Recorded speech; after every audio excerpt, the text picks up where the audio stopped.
Bismillahirrahmanirrahim.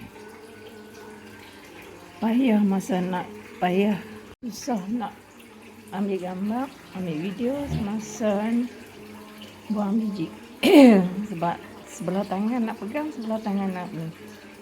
Tak ada siapa nak tolong ambil video. Ni dapat buat poyak.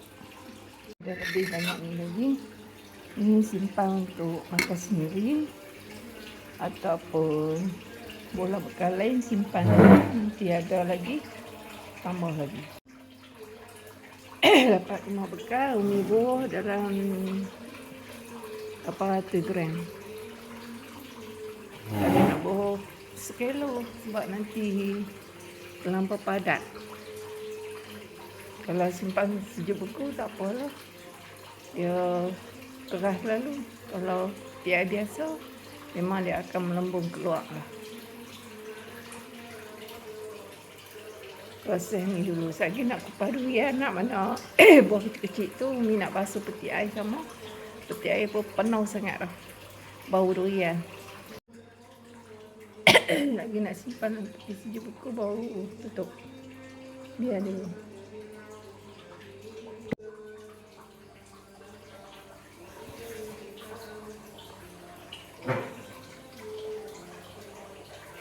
Penuh sangat dah. Dengan durian lah, apa kecil-kecil.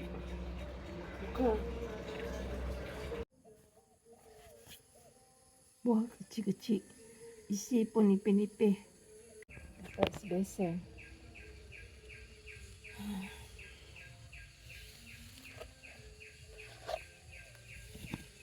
Isi hari. Isi nipis. Buah las. Tak ambil sayang. Kulit.